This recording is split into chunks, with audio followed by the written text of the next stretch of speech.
मैं शारदा विष्णु पुराण का चौथा अंश का द्वितीय अध्याय का तीसरा भाग मैं अभी पढ़ने जा रही हूँ।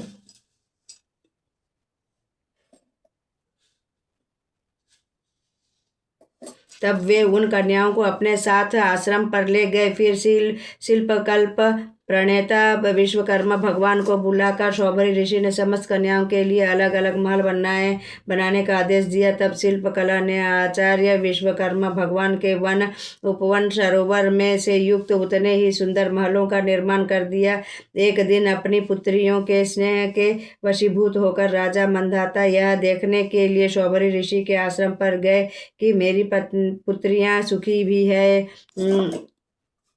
वहां जाकर उन्होंने जलाशयों से युक्त स्फटिक शिला के महलों की पंक्ति फिर अपनी एक कन्या के महल में गए और स्नेह पूर्वक पुत्री का आलिंगन करके नयनों में जल भरकर बोले, बेटी तुम सभी सुख पूर्वक तो हो, तुम्हें कोई कष्ट तो नहीं? महर्षि शौभरी तुम्हें प्रेम करते हैं या नहीं? तब वह राजपुत्री कहने लगी, हे पिता महाराज, हमारा गृहस्थ जीवन सब प्रकार से सुखी है, आपकी कृपा से सब मंगलमय है। फिर भी एक दुख है, वह एक ही हमारे पति महर्षि सदैव मेरे संग घर में ही रहते हैं। वे कभी घर से बाहर नहीं जाते। अधिक प्रेम के कारण ये मेरे ही पास रहते हैं।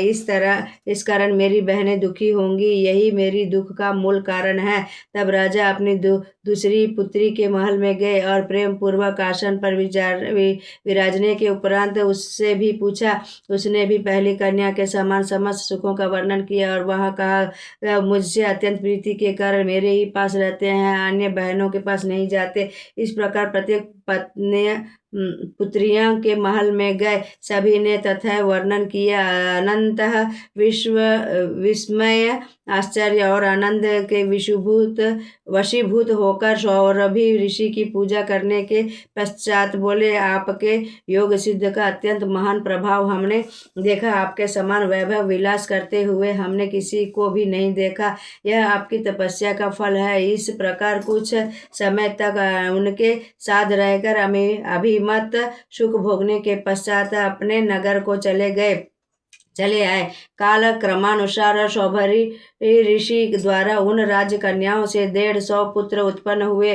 वे स्नेह के वशीभूत होकर यह विचार करने लगे कि क्या मेरे पुत्र मधुर वाणी से बोलेंगे, कब मैं अपने पैरों पर चलेंगे, इनकी युवावस्था क्या मैं सपत्नीक देख सकूंगा, क्या मैं अपने पौत्रों के युक्त इन्हें देखूंगा। इस तरह दिन प्रतिदिन बढ़ते मनोरथों की अपेक्षा करके विचारने लगे कि यह मेरा कैसा मोह है। इनकी संपत्ति लाखों वर्ष व्यतीत होने पर भी वही नहीं हो सकती।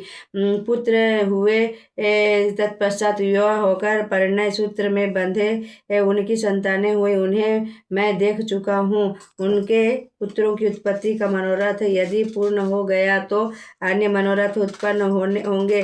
अतः यह सत्य है कि जीवन पर्यंत मनोरथ का अंत नहीं होगा। जलवास के साथी मत्स्य के संग अचानक मेरी समाधि भंग हो गई और मेरी तृष्णा बढ़ गई। एक शरीर का ग्रहण करना ही महान दुख है। फिर 50 कन्याओं का पानी ग्रहण करके अपने दुख के कारण को 50 गुना बढ़ा लिया और सांसारिक संबंध निश्चिंत रूप से दुखों का कारण है। संग के कारण योगारूढ़ पति भी पतित हो जाते हैं। फिर मंद बुद्धि जीवों की तो बात ही क्या। तत्पश्चात उन्होंने अपने हृदय में विचार किया कि अब मैं अचिंतनीय रूप विधाता तमरूप ईश्वरों के भी ईश्वर भगवान विष्णु की आराधना करूंगा। उन तेज स्वरूप अव्यक्त स्वरूप भगवान विष्णु में मेरा चित्त सदा निश्चल रहे, जिससे मुझे पुनः जन्म न लेना पड़े, उन परम गुरु की मैं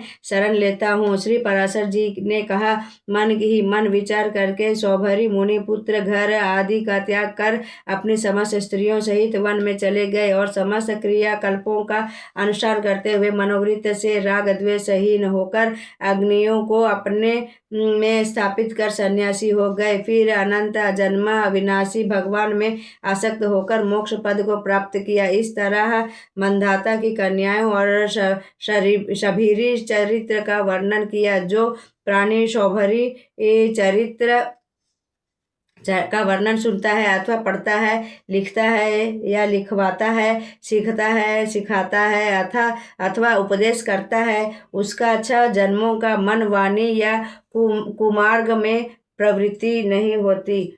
मैं शारदा चौथा विष्णु पुराण का चौथा अंश का द्वितीय अंश समाप्त करती हूँ।